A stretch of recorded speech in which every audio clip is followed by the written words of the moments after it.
La Iglesia Evangélica Ministerio Sanador presenta su programa Desde el Púlpito con el pastor Moisés Román. Les invito para que vaya conmigo al Evangelio según San Mateo.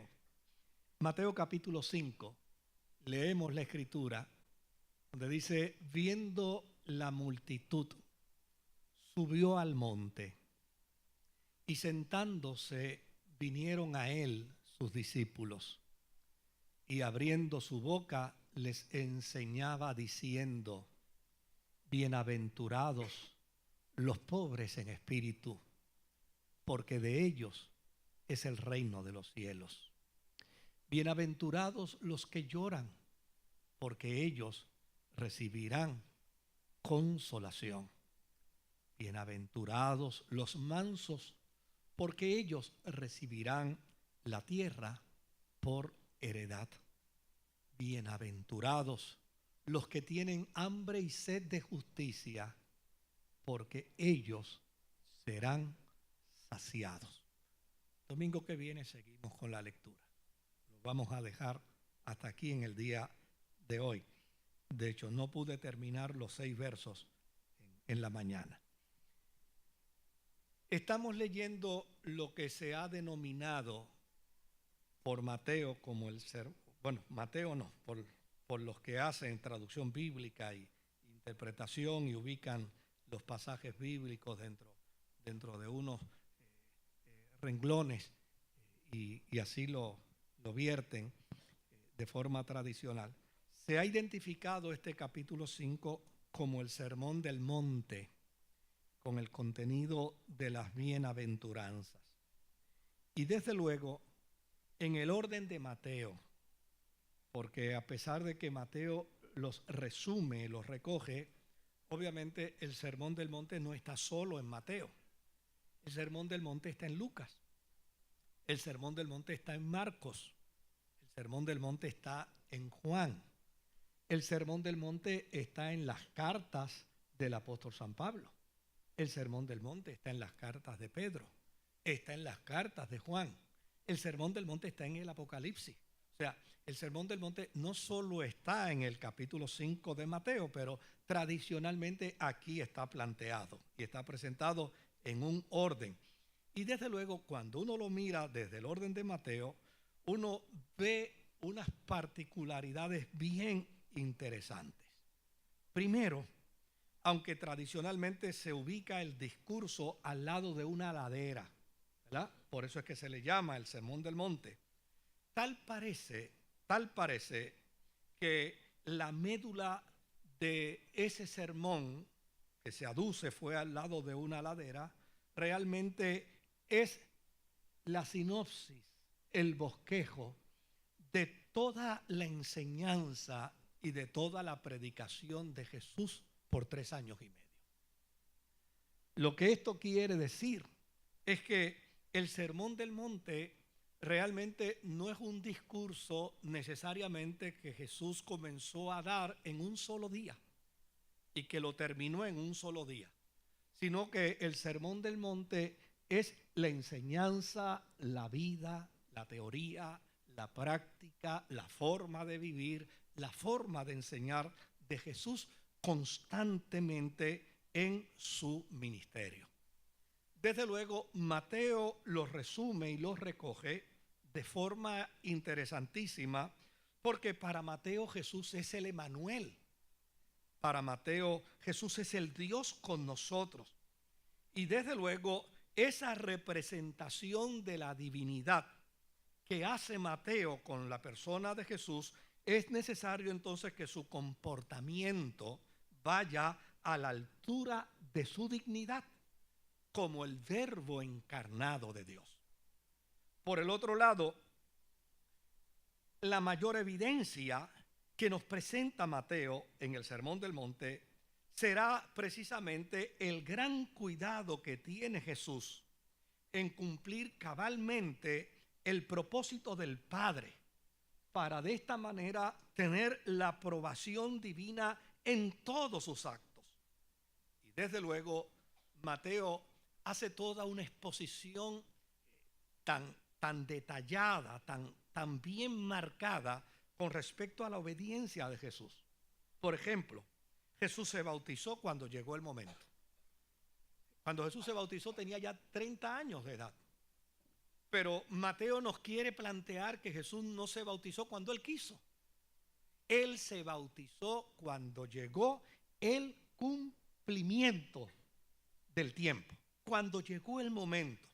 Por el otro lado, Mateo hace toda una manifestación extraordinaria de la forma y manera como Jesús se comportó, como Jesús manejó la realidad de su humanidad. Él rechazó toda tentación del mal para ser obediente a Dios, obediente al Padre. Y esto revela unos datos interesantísimos sobre Jesús. Si Jesús no hubiera sufrido tentación, hubiera sido un fiasco como el Verbo de Dios, como el Hijo de Dios, porque hubiera sido una máquina. Hubiera sido simplemente un ser que ni siente ni padece. Jesús necesitaba pasar por las mismas experiencias humanas y como resultado de ello vivió la experiencia de la tentación. Y déjeme decirle algo, las 3 tentaciones no fueron las únicas, porque si usted lee bien la historia de las tentaciones de Jesús, dice que todavía después Satanás seguía ¿qué? Molestándole. Lo que quiere decir que esas no fueron solo las únicas, pero las 3 tentaciones recogidas por Mateo presentan sin lugar a duda las 3 experiencias que podían evidenciar vulnerabilidad en la persona de Jesús. Es decir, Jesús, el Verbo encarnado de Dios, el Hijo de Dios siendo hombre, tenía áreas de vulnerabilidad. Satanás trabajó sobre la vulnerabilidad de Jesús.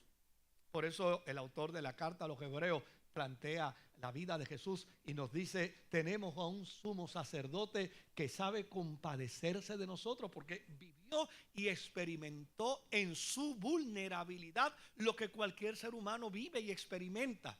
La única diferencia es que en el caso de Jesús dice la Sagrada Escritura que siendo vulnerable no fue víctima de la tentación porque se mantuvo obediente a Dios hasta la cruz, hasta la muerte. Ahora, todo esto tiene una intención en Mateo, como también tiene una intención en Mateo recoger la bienaventuranza y el sermón del monte y convertirlo en un solo discurso. ¿Cuál es la intención? La intención es que para que el reino de Jesús sea afirmado y sostenido en la tierra por siempre, sus seguidores deberán emular su carácter y su conducta a fin de que seamos no solamente como Él, sino, y agárrese bien con lo que le voy a decir, sino para que seamos mejores que Él. Qué gran desafío, ¿verdad? Qué desafío es el cristianismo. Fíjese que Jesús le dijo a sus discípulos, cosas más grandes que las que yo he hecho, vosotros las haréis en mi nombre. Por lo tanto, Jesús como líder no tenía la preocupación de que alguien se le adelantara. Jesús como líder no tenía la preocupación de que nadie se le fuera por encima a él, sino todo lo contrario. Su expectativa con respecto a sus discípulos era, si fuese posible, que ellos llegasen a ¿qué? A un nivel más alto que él. Y esto es un gran desafío. Y esto nos desafía a nosotros como cristianos. Porque llana y sencillamente, yo dije ahorita que la bienaventuranza y el sermón del monte está en los evangelios también. Fíjese cómo uno lo ve dentro de los evangelios. Jesús plantea precisamente el anhelo y el deseo de que nosotros hagamos aún cosas mayores que las que él hizo. Y Pablo lo dice de otra manera interesante, ¿eh? Pablo dice, haya pues en vosotros el mismo sentir que hubo en Cristo Jesús. Lo que quiere decir es que el desafío de la vida cristiana es un desafío de crecimiento constante, permanente. Nadie en la experiencia de la vida cristiana termina de crecer, sino todo lo contrario. Cuando uno crece en la vida cristiana, a nosotros nos pasa lo mismo que le pasó al joven rico, que llegó a un momento en que en sus planteamientos entendía que había crecido y Jesús le dijo, te falta una cosita más. Pues cuando nosotros crecemos en la vida cristiana, nadie puede darse por ya hecho, por ya crecido, por ya completo, sino todo lo contrario. Estamos ante un Cristo, y permítame usar la expresión, estamos ante un Cristo que es elástico. Y como elástico, cuando usted cree que tiene la punta de su nariz con la de Él y sus ojos con los de Él se crece y nos mira y dice, compadre, una cosa más le falta. Comience a crecer, siga creciendo. Nadie en la experiencia de la fe cristiana termina de crecer. Por ello el Sermón del Monte es un discurso que aunque lo escuchó la multitud, fíjese que comienza diciendo, viendo las multitudes, viendo las multitudes. Es la intención de Mateo, decir, ya necesariamente, mira, Jesús tuvo que ver todas las multitudes porque el reino de Dios no tiene secretos. No tiene secretos. Ahora, cuando llegó el momento de enseñar, llamó a sus discípulos. Porque lo que necesita ser conocido por el mundo, por la humanidad, con respecto al reino de Dios, lo tienen que enseñar sus discípulos. ¿Se da cuenta el desafío? Lo que el mundo tiene que aprender del reino de Dios, los discípulos lo tenemos que enseñar. Por eso cuando se plantea por Mateo la introducción del Sermón del Monte, dice, viendo las multitudes. Sí, él vio las multitudes, pero el Sermón del Monte se lo enseñó a sus discípulos, porque son sus discípulos los responsables de transmitirlo entonces a toda la humanidad. Si miramos el Sermón del Monte desde esa perspectiva, desde ese contexto, entonces, desde luego, ya vamos a erradicar de nuestra experiencia de interpretación un sermón que está enfocado en un discurso de un día para un momento en particular, para una experiencia en particular, porque realmente para eso no es el Sermón del Monte. El Sermón del Monte es para la vida cotidiana. Son enseñanzas para el día de hoy, para el día de mañana, y fueron enseñanzas para el día de ayer. Y cada uno de nosotros como cristianos tiene la responsabilidad de interpretar en el Sermón del Monte que Dios quiere comunicarnos como sus discípulos, a fin de que no solamente lo experimentemos nosotros, lo vivamos nosotros, sino que lo compartamos con la humanidad. Fíjese si el Sermón del Monte es interesante, si el Sermón del Monte es importante, que dice, viendo las multitudes, subió a un monte y se sentaba con sus discípulos para enseñarle. Y eso de por sí ya nos levanta una bandera de mucha importancia, de mucho interés. Los rabinos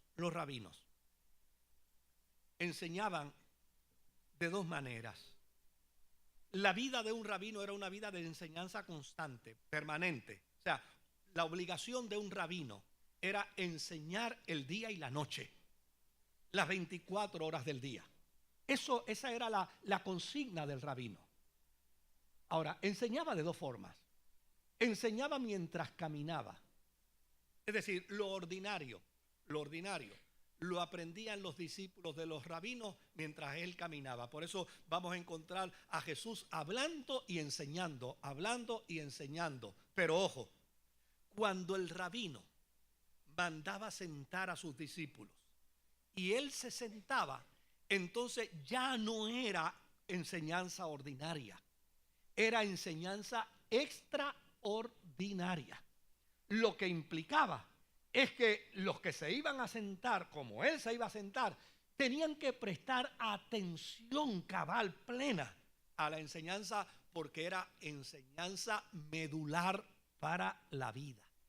En el Sermón del Monte, Jesús se sentó y sentó a sus discípulos para enseñarles. Lo otro que dice Mateo es que él abría su boca. Abrir su boca aquí no significa gritar. Abrir su boca aquí no significa que empezó a emitir palabras altisonantes, no. Lo que aquí quiere decir es que en el mundo profético, el profeta tenía la boca de Dios para hablar. Y desde luego, Jesús, para Mateo, no es solamente el Verbo encarnado, es el rabino, es también el profeta de Dios. Por lo tanto, como el profeta de Dios, cuando él abre su boca para hablar, Mateo lo que quiere comunicarnos es que lo que salió de su corazón a borbotones por su boca era el propósito y la intención de Dios, que sus discípulos lo comprendieran y de esta manera lo pudieran asimilar. En conclusión, el Sermón del Monte nos presenta una gran belleza, y es que no es un discurso del momento, es la esencia de toda la vida de Jesús y el anhelo de que todos los cristianos seamos como Él en su encarnación. Ahí es donde está la médula. Esa es la verdadera enseñanza del Sermón del Monte. Que todos descubramos cómo es que Dios desea que actuemos, que vivamos, que seamos. Fíjese que en la experiencia de la fe cristiana no se nos elimina el dolor, no se nos elimina la crisis, no se nos elimina el sufrimiento, no se nos elimina el pesar. En la fe cristiana no se nos dice por ningún lugar, en el Caribe va a haber tormentas, pero los cristianos no las sufrirán. No se nos dice por ningún lugar, en el Caribe vendrán huracanes, pero los que oren no les pasará nada. No. Eso no se nos dice, pero sí se nos dice que hay una empatía de Dios permanente, que hay un acompañamiento de Dios perenne, que hay una presencia de Dios que no nos abandona, indistintamente cuál sea nuestra situación y cuál sea nuestra crisis. Y en la experiencia de la fe cristiana hemos aprendido que es mejor caminar por el desierto con Dios que por cualquier playa de la vida solos. Que es mejor caminar con Dios por la tormenta que caminar en la bonanza solo.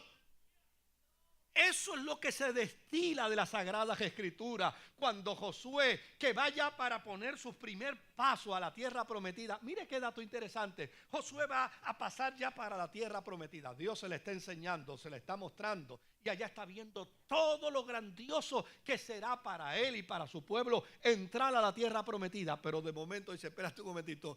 Yo voy a entrar para la tierra prometida. Sí, una pregunta, ¿tú vas conmigo? Porque la tierra prometida sin Dios no vale nada. Por eso a veces yo me asusta algunos cristianos que están esperando llegar al cielo para encontrarse con Jesús. Si usted no ha aprendido a caminar con Jesús en la tierra, ¿cómo va a pretender caminar con Él en el cielo? Si el mismo Jesús que le prometía a usted caminar con usted en la tierra es el mismo que lo está esperando en el cielo. Es imposible. Ahora, fíjese bien lo que plantea. El verso 3. Bienaventurados los pobres en espíritu, porque de ellos es el reino de los cielos. Cuando Jesús hace esta bienaventuranza, no está patrocinando la pobreza. No es un patrocinio a la pobreza, no. Porque la pobreza no es un regalo de Dios al ser humano. La pobreza adviene como resultado de la mezquindad de los seres humanos. Es una consecuencia del pecado.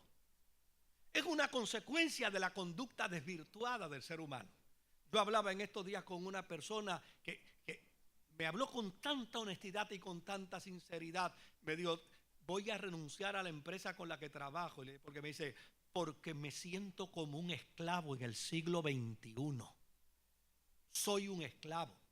Le digo, pero ¿cómo que te sientes como un esclavo? Y me dice, pastor, me gané una cantidad de dinero y me llamaron para negociármela por la mitad. Pues entonces la pobreza no es el resultado de un acto de Dios. La pobreza es el resultado de la mezquindad humana. La pobreza es el resultado del pecado en el corazón de los seres humanos. Eso lo hemos visto a lo largo de estos 2 meses.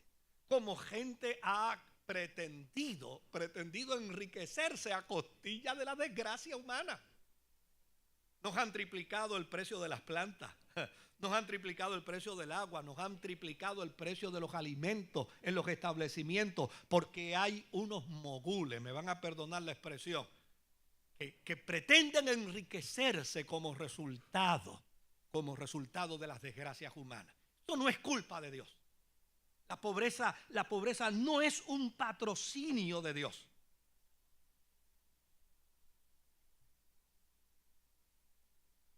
Cuando Jesús dice bienaventurados los pobres, tampoco está hablando de la debilidad de los seres humanos en términos de carácter, como un reconocimiento a su condición, no. Cuando Jesús habla de bienaventurados los pobres, pobre en espíritu es aquel que reconoce dentro de los problemas de la vida que es indefenso en muchas circunstancias y que a fin de cuentas, cuando no puede resolver sus problemas, mira hacia Dios. Un pobre en espíritu, oiga bien, un pobre en espíritu puede ser un millonario en dinero. Yo no sé si usted ha tenido la oportunidad, yo he tenido la oportunidad de conversar con gente que tiene mucho dinero. Tuve la oportunidad de hablar una vez con una mujer que me dice, dinero es lo que a mí me sobra. Lo que yo no tengo es paz. Y lo invité a usted a mi casa para que usted me enseñe, me ayude a mirar al cielo. Pues cuando esa mujer me invitó a esa conversación en su casa, que todavía la puedo mirar, cuando ella abrió la puerta, tenía un apartamento en un lugar muy prestigioso y los 4 apartamentos de ese edificio eran de ella. Y por un lado usted entraba y por el otro salía y se comunicaba con los 4 apartamentos. Tenía 3 salas y en cada sala tenía un piano de cola. Y tenía cuadros y yo decía, Dios mío, pero ¿cuánto dinero habrá aquí? Me dice, dinero a mí me sobra, lo que yo no tengo es paz. Y quiero que usted me ayude a ver cómo la puedo buscar de allá arriba. Pues eso es precisamente ser un pobre en espíritu. Bienaventurado. A veces en la experiencia de la fe cristiana le caemos encima a la gente porque son ricas. Mire, no hay que caerle encima a la gente porque el que tiene mucho dinero, ¿se acuerdan de la canción de Facundo Cabral que decía, pobrecito mi patrón piensa que el pobre soy yo? No, Dios no está ni a favor del pobre ni en contra del rico. Dios lo que anda buscando del ser humano es que reconozca en el momento de su crisis cuán indefenso es el ser humano. Yo conversaba en días pasados con alguien que me dijo, muchachos, cuando se me explotaron las ventanas de casa con María y el viento me desbarató la casa y yo vi malas y no buenas, Moisés, agarré mi familita y me metí en un baño de la casa. Y cuando empecé a sentir que el viento ahora me quería tumbar la puerta del baño, yo yo que no tengo religión, yo que no voy a ningún lugar, yo que no sé nada de iglesia, yo que no sé nada de fe. Muchachos, cuando yo vi malas y no buenas, yo miré para allá arriba y le dije: Dios, ayúdame. Pues ese es un pobre de espíritu. Pobre de espíritu no es bajo ninguna circunstancia una persona que no tenga dinero. Como tampoco, por el otro lado, pobre de espíritu es aquel que está en baja escolaridad. No, un intelectual puede ser pobre de espíritu a las horas de la crisis. Oh, yo he conocido muchos que me dicen: pastor, mire, racionalmente yo sé que esto es así, es así, es así. Esto yo lo conozco, lo he estudiado, es mi especialidad en este campo. Me lo han hablado en enfermedades. Dice: yo sé racionalmente, científicamente lo que va a suceder. Entonces, ¿por qué me invitó? Porque espero un milagro. Cuando un intelectual reconoce que es indefenso ante una crisis, ante un problema, ante una adversidad, y mira para arriba, se convierte en un pobre en espíritu. Lo que esto quiere decir es que pobre en espíritu es todo aquel a quien le llega una crisis que le asusta, que le intimida, que le hace sentir miserable, que le hace sentir abandonado. Como resultado de ello, mira al cielo en espera de un milagro divino. Pues para todo aquel que mira al cielo en espera de un milagro divino, dice la Escritura, eres feliz, porque la gente feliz es la que tiene fe. La gente feliz es la que tiene esperanza. La gente feliz es la que tiene confianza. Claro que yo he conversado con gente que está en el campo del agnosticismo, que está en el campo del ateísmo. Óigame, y lo que es interesante, a veces le quieren hablar a uno como para demostrarle cuán intelectuales ellos son y cuán ignorante uno es. ¿No se ha dado cuenta? El ateo viene y lo primero que le dice: yo quiero que usted sepa que yo soy ateo, como si con ello me estuviera diciendo que es intelectual.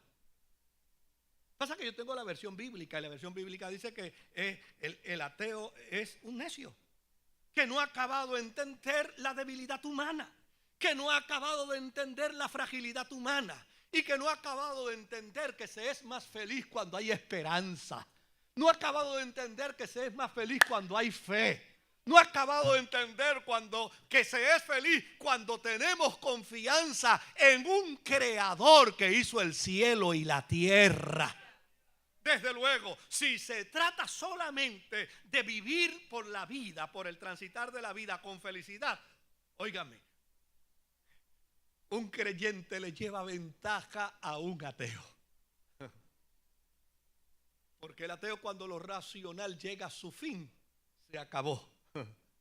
Pero en el creyente, cuando racionalmente llega a su fin, todavía cree que mirando hacia el cielo puede encontrar la gracia de Dios, el cuidado de Dios, la misericordia de Dios. Y óigame, eso nada más le produce certeza, le produce seguridad, le produce una expectación de vida que en el otro lado no se encuentra.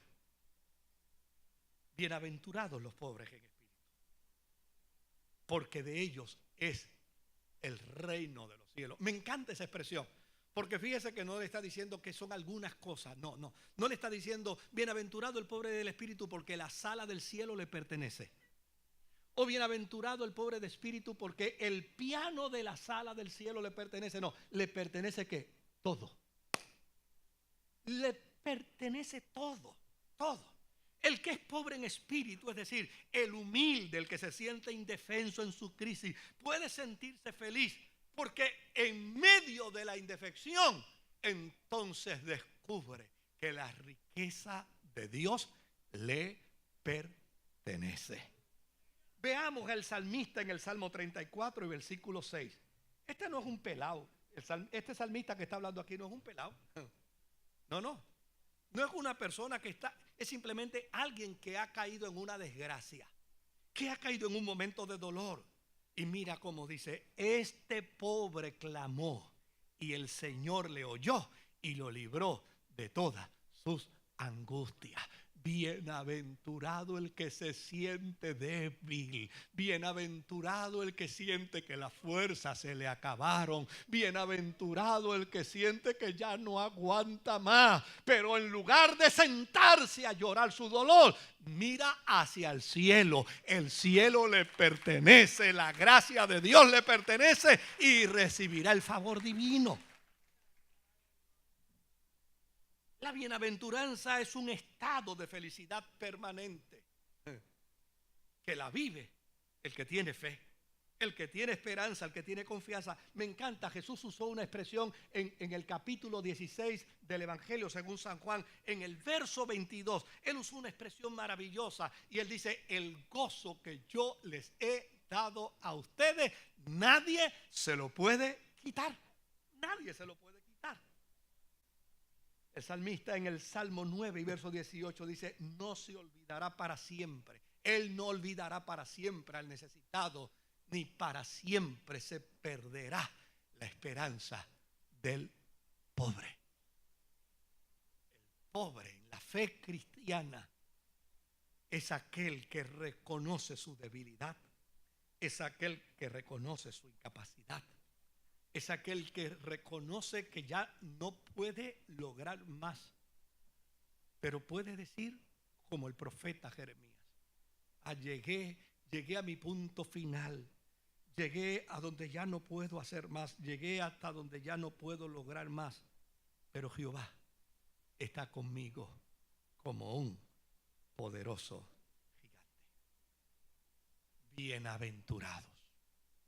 Y el término bienaventurado aquí lo que quiere decir es feliz. Siéntase feliz el que ha aprendido a depender de Dios. Siéntase feliz el que lo ha perdido todo, pero entiende que a Dios no lo ha perdido.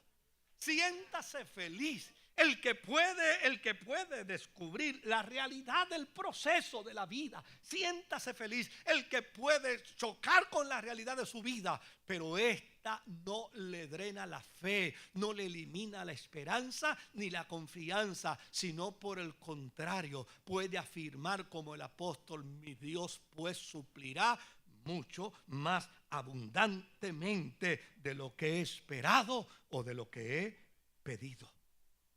En el verso 4 dice Mateo, entonces Jesús dijo, bienaventurados los que lloran, porque ellos recibirán consolación. Y necesitamos partir de la misma premisa que hemos partido para analizarlo.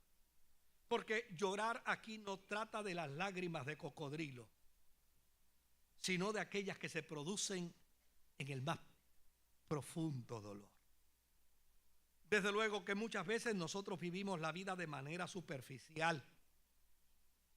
Y no es hasta que nos llega algo que nos estremece que entonces empezamos a mirar la vida con otro prisma, con otro color. Nosotros muchas veces actuamos en automático. Llegamos a la casa. Ahora no, eso antes de María, ¿verdad? Pero llegamos a la casa y le damos al interruptor. ¿Y sabe qué nos sorprende? Nos sorprende cuando le damos al interruptor y no se enciende la bombilla. Eso nos sorprende. Adiós. Y seguimos dándole. Eso nos sorprende. Pero de manera automática creemos que por dar al interruptor, automáticamente que se enciende la bombilla. Y así sucesivamente nosotros comenzamos a trabajar la vida de manera muy superficial. Y no es hasta que nos llega algo que nos estremece que empezamos a ver con otro prisma las cosas que están a nuestro alrededor. Y desde luego, de lo simple a lo complicado. Cuando el dolor llega, entonces empezamos a apreciar cosas que antes no apreciábamos tanto, o que las dábamos por ordinarias. Mire, cuando el dolor llega, uno empieza a apreciar a los amigos. Cuando el dolor llega, uno empieza a apreciar a los familiares, aquellos que se acercan y nos sostienen. Yo he hablado con gente que todavía van un poco más. Yo he hablado con gente que en medio del dolor me han dicho, fíjese, pastor, fui al supermercado y una señora que estaba en el supermercado vino y me consoló y yo no la conozco. Yo no sé quién es. Yo nunca la había visto, ni ella a mí tampoco. Pero se me acercó, empezó a hablarme y empezó a consolarme. Porque cuando el dolor llega, cuando el sufrimiento llega, nosotros comenzamos a apreciar el proceso de la consolación.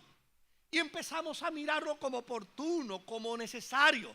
Y desde luego, cuando vemos ese proceso, cuando llegamos a ese punto, es que realmente somos bienaventurados. Porque lo otro no lo podemos evitar. No podemos evitar el dolor. No podemos evitar el sufrimiento. No podemos evitar las crisis. No podemos evitar la adversidad. Pero cuando chocamos con la realidad de nuestros errores y descubrimos que estos errores nos lastiman, nos tiran al suelo y lloramos. Qué bien nos hace cuando alguien se nos acerca y nos dice, no te preocupes, tranquilo, Dios te va a ayudar, te vas a levantar, vas a comenzar de nuevo. Porque la experiencia de las lágrimas y del dolor no se enajena de la realidad de nuestra vida. Yo dije ahorita que no hay promesa de Dios para enajenar el dolor. Sí hay promesa de Dios para acompañarnos en el dolor, para acompañarnos en el sufrimiento, para acompañarnos en el problema, para acompañarnos en medio de la adversidad. Por eso, bienaventurados los que lloran y en su llanto encuentran quienes les asisten y quienes les ayudan para mitigar sus dolores, para mitigar su sufrimiento, porque a fin de cuentas no quedarán defraudados. Dios siempre proveerá quien nos puede consolar.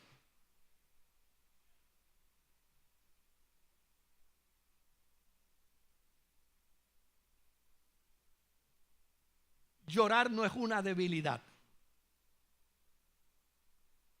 Llorar no es una debilidad. Es una pena que en el machismo latinoamericano nos han enseñado equivocadamente y nos han hecho creer que llorar es señal de debilidad. Llorar es un vehículo de gracia que Dios nos ha dado, que nos permite canalizar emociones y sentimientos que nos hacen sentir bien,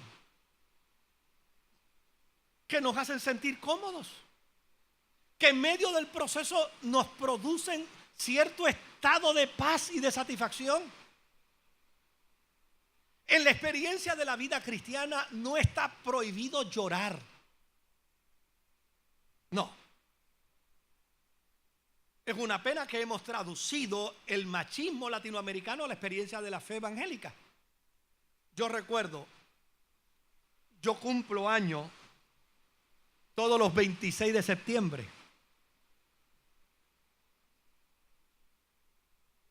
Pero cuando iba a cumplir 12 años de edad, el 25 de septiembre, falleció un primo hermano que era mi hermano de crianza. De hecho, aquí está una de sus hermanas. Y yo lo consideraba más que mi hermano, porque como yo era el pequeño de los varones en mi casa, pues mis hermanos no querían andar conmigo, no me querían llevar a los sitios. Pero él, que todavía era mayor que algunos de mis hermanos, él me llevaba para todo lugar.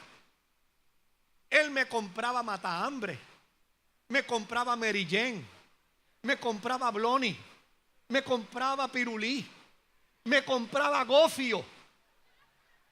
¿Ah? Mis hermanos me los quitaban, pero él me los regalaba. Él me traía M&M. de almendra y de chocolate. Y yo sentía un vínculo y una relación con él extraordinaria. ¿Y sabe qué sucedió? Yo cumplía años el día 26 y el día 25 él falleció de un infarto. Su corazón dejó de funcionar a la edad de 27 años. Y yo comencé a llorar y a llorar y a llorar. Y se me acercó un hermano de la fe. Desde luego todavía yo tenía 11 años, me faltaba un día para los 12. Y se me acercó. ¿Y sabe lo que me dijo el hermano? Tal vez con buena intención, con la mejor intención, quería consolarme. Se me acercó y me dijo: mira, nene, los cristianos, los niños cristianos no lloran. Y yo, con aquel dolor que tenía, ¿sabe cómo le contesté? Porque entonces yo no quiero ser cristiano. Si no puedo llorar, yo no quiero ser cristiano. Y en lugar de llorar por mi primo hermano Yudel, empecé a gritar: no quiero ser cristiano, yo no quiero ser cristiano si no puedo llorar a Yudel. Ahora, fíjate lo que enseña la Escritura: bienaventurados los que lloran. Yo no sé cuántos de ustedes a lo largo de estos días han llorado, pero yo he visto gente llorando. Yo he visto gente llorando en la desesperanza. Yo he visto gente llorando en la escasez. He visto gente llorando por las dificultades que les crea tener que lavar ropa a mano. Los he visto llorar, sobre todo cuando hay que secar las toallas y la fuerza de las manos no dan. Sí, los he visto llorar. Y llorar no es malo. Ahora, fíjate lo que dice aquí: bienaventurados los que ¿qué? Los que lloran. Así es que si en estos días has llorado, pues desde luego eres bienaventurado. Ahora, ¿cómo es que se traduce esto desde el punto de vista cristiano? Pablo dice, por tanto, hermanos, si van a llorar, no lloren como los que no tienen ¿qué? Esperanza. Ahí es donde está el problema. El problema no está en llorar. Por lo tanto, si quieres ser bienaventurado, sigue llorando. Llora papá, llora mamá, llora tu esposo, llora tu hermano, llora tu hijo, llora quien tengas que llorar, pero hazlo como Jesús. Hazlo como Jesús lo hacía. Fíjate que Jesús fue invitado a la casa de Lázaro, y de la casa de Lázaro fue invitado al sepulcro de Lázaro. Y todo el tiempo Jesús fue diciendo: ¿lo voy a qué? Lo voy a resucitar. Y cuando llegó a la tumba, dice la Escritura que allí lloró, porque llorar no es malo. Ahora, ¿cuándo es un problema llorar? Es un problema llorar cuando en el llanto se nos acaba la esperanza. Es un problema llorar cuando en el llanto se nos acaba la fe. Es un problema llorar cuando en el llanto se nos cierran las puertas de la fe en las Escrituras y en las promesas de Dios. Ahí es un problema llorar. Jesús llegó a la tumba de Lázaro y lloró, pero cuando lloró, su hermana se le acercó y le dijo: ya lleva 4 días de muerto y hede. Y él dijo: no te preocupes, Marta, yo puedo estar llorando, pero no se me ha olvidado que yo soy la resurrección y la vida, y el que cree en mí, aunque esté muerto, vivirá. Por lo tanto, bienaventurados los que lloran. Y permítame hacerlo simple y sencillo. Permítame bajar a cosas simples.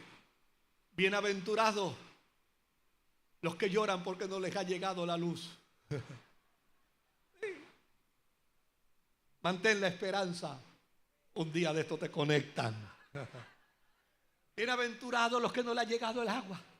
Bienaventurados los que todavía están pasando por las vicisitudes y por las dificultades. Bienaventurados los que se sienten frustrados. Bienaventurados los que dicen: ay, Dios mío, ¿cuándo se acabará esta pesadilla? Bienaventurados los que en medio del llanto dicen: mi confianza está puesta en el Dios del cielo. Mi socorro viene de Jehová, que hizo los cielos y la tierra. Bienaventurados los que, como Jesús, lloran la muerte de un amigo llamado Lázaro, pero tienen la convicción de que podrá devolverle nuevamente a la vida. Por lo tanto, mis amados hermanos, la bienaventuranza del llanto demarca dependencia total y absoluta de Dios. Claro que voy a llorar, porque si hay razón para llorar, no me voy a echar a reír. Voy a llorar, pero voy a llorar con esperanza. Voy a llorar con confianza. Voy a llorar con la certeza y con la convicción que si el día de hoy es malo, mañana será mejor. Verso 5. Bienaventurados, bienaventurados los mansos, porque ellos recibirán la tierra por heredad. Bienaventurados los mansos, porque ellos recibirán la tierra por heredad. Aquí manso no significa servilismo. Manso no significa bajeza de carácter o incapacidad para darse a respetar. No. Manso aquí significa otra cosa más interesante. Para Aristóteles, el término medio entre dos extremos era la gran virtud. Es decir, entre un praotes, un manso, había dos extremos. Había dos extremos. Uno era el extremo del orgullotes, del que tiene ira excesiva. Y otro era el extremo del zángano, del que tiene aorgesia. ¿Verdad? ¿Y qué decía Aristóteles? La virtud se encuentra en el punto medio entre la ira excesiva y el tipo aplatanado. En el centro está la virtud. ¿Y cuál era la virtud? Precisamente entre el arguillotes y la orgullosia. Pues la virtud era el praotes, la mansedumbre. Claro que Jesús predicó el sermón del monte en arameo, pero cuando se tradujo en griego. Y se tradujo pensando entonces en griego. Y desde luego, los que hicieron la traducción tuvieron que haber pensado en los términos griegos. Y en griego hay algo todavía más excelso que el planteamiento aristotélico. En griego también se plantea que una virtud, para identificarse, tiene que contrastarse con algo que no es virtud, que para nada es virtud. Y desde luego, los griegos planteaban que había algo que se llamaba isolacardia, que significa altivez de espíritu. ¿Usted se ha topado con gente así? Con una altivez de espíritu, que se lo saben todo, que no hay nada que ellos no se sepan, que a uno le cae como una patada en el estómago. Dice: Dios mío, pero ¿cómo lo trago? Porque no hay manera de uno tragárselo. ¿Ah? Pues los griegos decían que cuando uno se encontraba con alguien que tenía una altivez de espíritu, esto quería decir en el contraste que debía haber alguien que fuera totalmente humilde, totalmente manso. Y desde luego en la comparación y en el contraste se descubría quién realmente tenía virtud. Porque un individuo lleno de altivez de espíritu no tiene virtud. Quien tiene virtud es alguien que llana y sencillamente tiene humildad, mansedumbre en su espíritu, que no tiene que ver nada con lo que ya mencionamos. Hay gente que piensa que el manso tiene que ser siempre menso. La Biblia dice que Moisés era el hombre más manso sobre la faz de la tierra y en ocasiones no respondió con mansedumbre. ¿Ves? Que eso no tiene que ver nada. O sea, lo que esto quiere decir es llana y sencillamente que hay una virtud extraordinaria cuando uno compara y contrasta la persona de uno altivo de espíritu y uno que es ¿qué? Manso, que es humilde. Y en ese sentido, la bienaventuranza nos plantea y nos dice que los que tienen la virtud de la mansedumbre recibirán la tierra por heredad. Y esto lo que implica es que recibirán todo lo que Dios le plazca darle. A los mansos, Dios le hace promesa y la promesa que les hace será cumplida en ellos. Porque Dios da gracia al humilde y resiste al que tiene altivez de espíritu. Por lo tanto, sin humildad no se puede aprender, porque solo aprenden aquellos que reconocen ignorancia sobre las cosas. Cuando usted se topa con alguien que se lo sabe todo, usted va a descubrir que a la larga siempre falla, porque no se ha dado a la tarea de aprender. Sin humildad no se llega a amar, porque se ama cuando nos sentimos indignos del amor. La razón por la que nosotros amamos a Dios es porque nos sentimos indignos de su amor. Él nos amó primero. Sin humildad no se tiene a Dios, porque es por la humildad que descubrimos la incapacidad nuestra como criaturas para reconocer que si soy criatura, soy el resultado de un creador. Por lo tanto, la bienaventuranza implica que solo son felices los que tienen la humildad de reconocer que no lo saben todo, que hay áreas en la vida donde se es ignorante, que hay áreas en la vida donde se es débil, que hay áreas en la vida donde hay necesidad humana y como resultado de ello, entonces recurrimos a Dios como fuente inagotable de vida. Bienaventurados los que nos reconocemos débiles, porque cuando reconocemos nuestra debilidad, entonces Dios se vuelve fortaleza para nuestra vida. Bienaventurados los que nos reconocemos que no sabemos de muchas cosas, porque cuando no sabemos de muchas cosas, entonces dependemos de la sabiduría divina, porque si alguien está falto de sabiduría, demándela de Dios, el cual la proveerá abundantemente. Bienaventurados los que reconocen tener necesidades. Porque cuando reconocemos que tenemos necesidades, entonces podemos afirmar sin ningún temor que Dios es nuestro proveedor.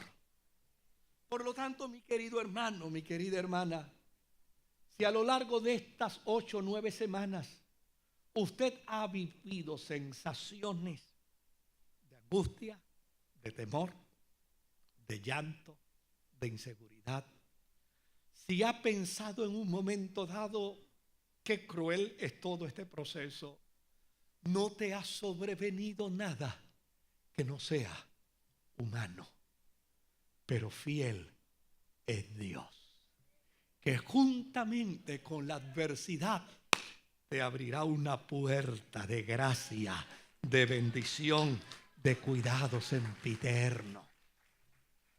No caigamos en la trampa de saberlo todo, de comprenderlo todo. Hay una anécdota que copié que me llamó mucho la atención. En el año 1892, un anciano sentado en un tren de Francia estaba leyendo la Biblia. De momento fue interrumpido por un joven universitario que estaba a su lado. Le preguntó: ¿qué usted lee? Y él dijo: estoy leyendo la Biblia. Y el joven le dijo a aquel anciano: bendito, pero a estas alturas usted está leyendo un libro de leyendas, de fábulas, de cuentos. Usted parece que es una persona bien ignorante para sacar tanto tiempo y ponerse a leer ese libro. ¿Acaso usted no ha leído sobre los científicos, no ha leído sobre los intelectuales, no ha leído sobre la gente de ciencia? Ellos son los que le pueden explicar, ellos son los que le pueden decir: mire, señor, deje de estar leyendo ese libro de ignorancia y póngase a informarse sobre los científicos. El hombre anciano lo miró, se sonrió con él, no le dijo absolutamente nada y volvió de nuevo a seguir leyendo la Biblia. El joven de inmediato le dice a aquel anciano: oiga, señor, es una pena que me tenga que bajar en esta estación. Si tuviera más tiempo, le convencería para que usted deje de leer ese libro de cuentos y empiece entonces a entender la vida desde una perspectiva científica. El anciano lo miró y le dijo: ahora no tengo mucho tiempo para hablar contigo, pero sí me gustaría más tarde poder hablar contigo. Te voy a dar algo para que nos encontremos en alguna ocasión. Abrió su billetera y sacó su tarjeta de presentación. Cuando el joven la vio, bajó su cabeza, se encogió de hombros, señal de haberse avergonzado. El que estaba leyendo la Biblia era nada más que Louis Pasteur, el director general del Instituto de Investigaciones Científicas de la Universidad Nacional de Francia.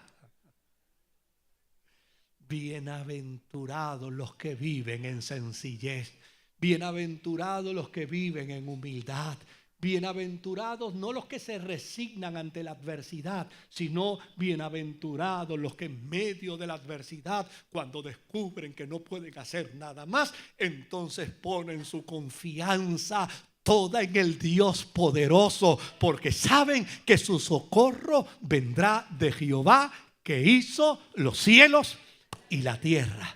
Que el Señor me los bendiga. La Iglesia Evangélica Ministerio Sanador presentó su programa Desde el Púlpito.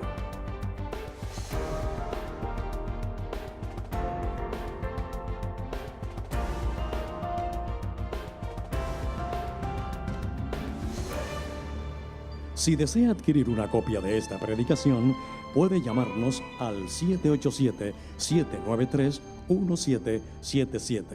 Que Dios les bendiga.